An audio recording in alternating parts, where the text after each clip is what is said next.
ने निकाली है उनके ट्रेड्स भी लें, उससे पहले एक रिपोर्ट वो भी लेकर आएंगे।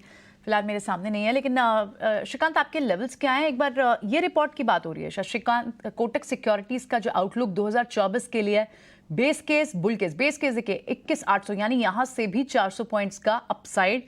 और साथ ही ये बात हम कर रहे हैं कि आगे 2024 इलेक्शन से पहले यानी अगले 6 मंथ्स तक के लिए एक व्यू बनाए अगर हम, तो बुल केस में 24,000 के पार आपको निफ्टी दिखता है। और अगर बियर केस यानी कोई बहुत ही एक्सट्रीम नेगेटिव सिचुएशन हो जाती है, कोई बहुत ही अनप्रिडिक्टेबल सिचुएशन हो जाती है, तो उस केस में भी 19,400 के पास के लेवल्स तक गिर सकता है बाजार। यानी डाउनसाइड काफी हद तक कैप्ड है, अपसाइड यहां से लगभग 20 से 25% की यहां से भी दिख रही है। तो ऐसे में इस रिपोर्ट के लेवल्स पर श्रीकांत, खैर ये तो थोड़े पोजिशनल टारगेट्स हो जाएंगे, आज के लिए आप ट्रेड्स कौन से में रेकमेंड कर रहे हैं? या बिल्कुल प्रियंका, तो ये जो टारगेट्स हमने दिए हैं वो बेस्ड ऑन फंडामेंटल्स है।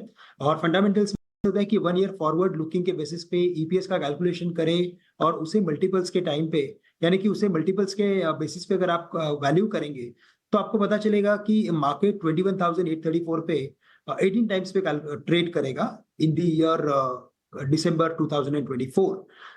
ये कैलकुलेशंस होते हैं। बट अगर इस पर्टिकुलर मार्केट में अगर कुछ और एफआई की अगर खरीदारी आ गई, जैसे कि अभी आपने देखा कि एसआईपी फ्लोस तो बिल्कुल चल रहे हैं, लेकिन अगर इसमें अगर एफआईज भी अगर ज्वाइन कर लेते हैं तो फिर क्या होगा? फिर हम 18 के मल्टीपल्स के कंपैरिजन में शायद हम 20 के मल्टीपल्स पे जाएंगे। वो बुल केस सिनेरियो बन जाएगा और उस केस में हम मार्केट्स को 24,500 के करीब या 260 के करीब जो हमने टारगेट्स रखे हैं बुल केस के, वो देख सकते हैं।